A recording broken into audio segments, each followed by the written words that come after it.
할렐루야. 153 저녁기도 오신 여러분들을 주님의 이름으로 환영하고 축복합니다. 오늘도 귀하고 복된 이 저녁 시간 하나님께서 우리 가운데 신실하게 일하심을 바라보며 오늘도 간구함 가운데 사모하는 마음으로 나아가기를 축복하겠습니다. 먼저 하나님의 말씀 보도록 합니다. 고린도후서 6장 1절에서 2절 말씀까지 오겠습니다. 고린도후서 6장 1절에서 2절 말씀 우리 같이 한 목소리로 다 함께 봉독하겠습니다. 시작. 우리가 하나님과 함께 일하는 자로서 너희를 권하노니 하나님의 은혜를 헛되이 받지 말라.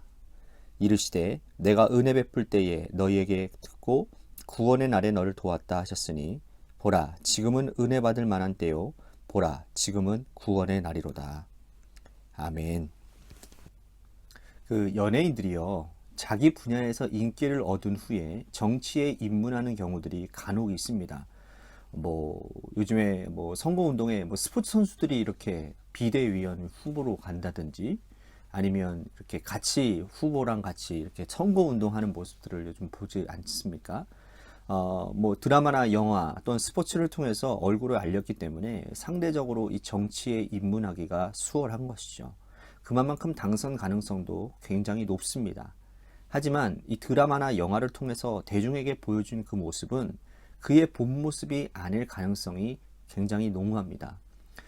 사람들은 그의 본 모습을 보고 사랑한 것이 아니라 드라마나 영화에서 나타나는 이미지를 보고 사랑했을 것이라는 거죠. 다행스럽게도 그가 정치력을 발휘하고 또 그의 본 모습과 이미지가 그 영상의 이미지가 일치한다면 다행이지만 현실 정치는 그렇게 만만치 않습니다. 정치의 세계에서 자신의 모습이 그대로 드러나게 될 때도 대중들이 그를 사랑해 줄지는 미지수이기 때문인 거예요. 오히려 그의 본 모습이 드라마나 영화에서 보여준 그 이미지와 다를 때는 정치 혐오만 느껴지게 되는 것입니다. 정치 그 자체로 좋은 것입니다. 문제를 해결하고 또 세상을 바꾸도록 도와주고 또 나라가 한 단계 발전하는 데 디딤돌이 되는 것, 그것이 정치거든요. 그래서 정치는 참 좋은 거예요. 하지만 정치인들 때문에 국민들이 정치를 혐오하게 될 가능성이 있다라는 겁니다. 정치인에게 실망한 후에 누구도 뽑지 않겠다라는 그런 마음을 가지면 그 나라는 퇴보하게 될 것입니다. 이 원리가 우리의 신앙생활에도 적용이 되어지는 거예요. 여러분, 복음은 좋은 거예요. 우리를 죄와 죽음에서 구원해 주신 이 복음, 그리스도의 십자가의 복음이 없었더라면 우리는 복음 없는 자로 살고 있었을 거라는 겁니다. 그런데 복음을 전하는 자들이 이 복음 전파의 걸림돌이 될 수 있다라는 거예요. 교회가 복음의 걸림돌이 되고 또 중직들과 목회자들이 복음 전파의 걸림돌이 될 가능성이 있다라는 겁니다. 바울은 이것을 잘 인지하고 있는 사람이었습니다. 그러므로 그는 자신에게 가혹하리라 만큼 스스로 책짓질을 많이 했던 사람이에요.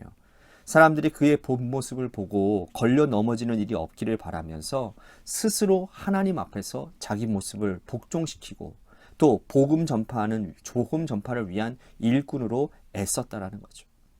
그런데 외부적인 요인이 발생을 한 거예요. 유대에서는 어떤 사람들이 고린도 교회를 뒤집어 놓은 겁니다. 바울의 사도성을 의심하게 할 만한 그런 소문들, 또 확인되지 않은 이야기들로 이 바울이 전한 복음을 훼손시켰던 거죠. 성도들은 흔들렸고 미혹당했습니다. 그러니까 바울에게는 이 일이 굉장히 가슴 아픈 일이었던 것이죠. 그는 자신의 사도권을 적극적으로 변호했습니다. 아울러 오늘 본문에서는 은혜가 중요하다라고 굉장히 강조하고 있습니다. 하나님의 은혜를 헛되이 받지 말라라고 권면하고 있어요. 지금은 은혜 받을 만한 때요. 지금은 구원의 날이라 라고 선포하고 있습니다. 하나님의 은혜가 위로부터 내려지는데 사람 때문에 은혜 받지 못하는 그러한 성도들이 안타까워서 이렇게 지금 권면하고 있다는 거죠. 확인되지 않은 소문에 귀를 기울이지 말고 위로부터 주시는 하나님의 은혜에 집중하라라는 말씀인 거예요. 바울의 권면이 우리에게도 적용되어지지 않습니까? 교회는 사람이 모이는 곳입니다. 그러다 보니 말이 많을 수밖에 없어요. 이것저것에서 수군거리는 그 말에 귀를 기울이다 보면 정작 우리들이 집중해야 될 하나님의 말씀과 은혜를 놓칠 수가 있다는 겁니다. 신앙생활의 기본은 뭡니까? 은혜예요. 은혜. 이것이 먼저 세워져야 됩니다. 하나님과 나와의 관계를 먼저 붙들고 나아가야 확고한 믿음의 반석 위에 설 수 있는 겁니다.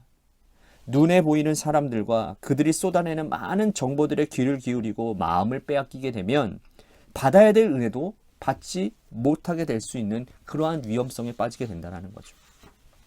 그래서 요한복음 5장에 보면요, 38년 된 베데스다 연못가에 있는 병자, 그 병을 낫기를 구하는 그런 병자가 나오지 않습니까? 예수님께서 베데스다 연못가에 가셨어요.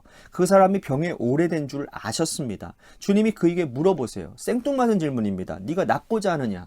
여러분, 병자에게 네가 낫고자 하느냐? 이게 질문입니까? 당연히 낫고자 하지 않습니다.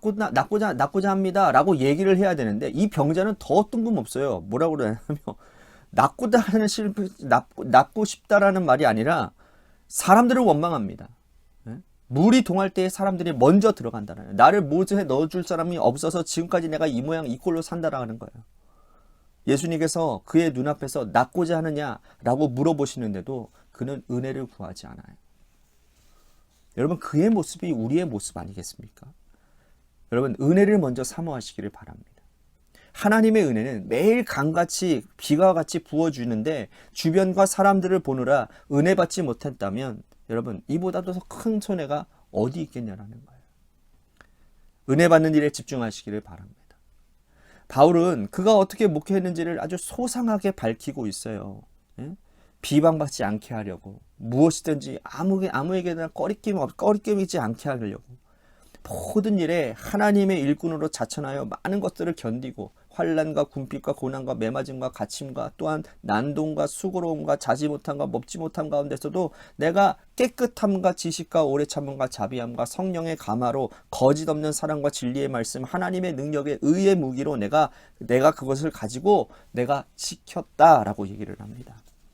여러분, 바울이 이렇게 상세하게 말하는 이유가 무엇입니까? 이 직분이 아무에게도 비방받지 않게 하려 한다라는 거예요. 바울의 정신을 목회자들을 비롯한 교회 중직들이 가져야 될 것 같습니다.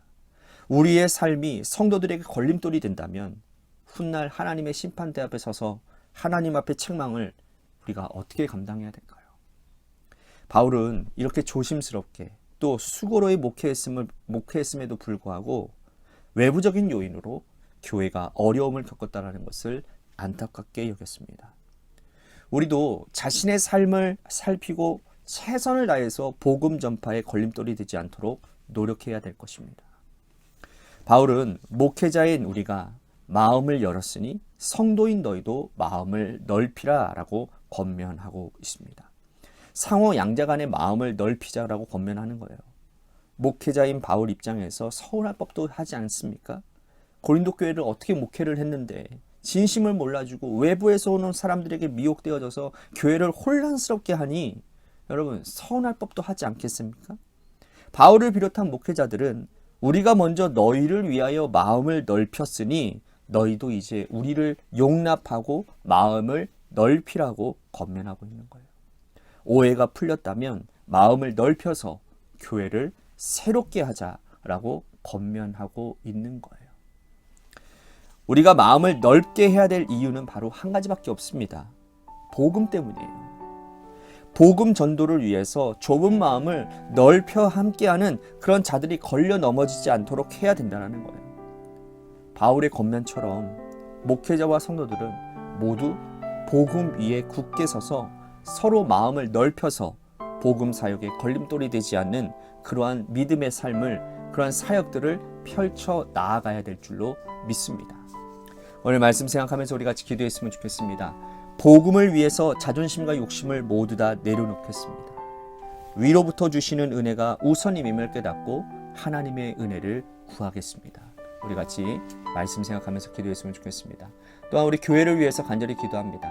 하나님께서 세워주신 몸된 교회가 하나님의 뜻 가운데 바로 세워지는 교회가 되게 하시고, 세워주신 하나님의 주님의 직분자들이 하나님 한마음과 사랑하는, 연합하는 그런 모습 가운데서 아름다운 열매를 맺어가는 교회가 되도록 인도해 주시옵소서. 또한 육신의 질병으로 고통당하시는 분들을 위해서 여러분들 기도해 주시고, 마지막으로 여러분들의 삶의 자녀와 여러분들의 자녀들을 위해서 기도하시다가 시간 돌아가시기를 바라겠습니다. 노래 끝날 때까지 우리 같이 합심하여 기도하도록 하겠습니다. 기도하시겠습니다.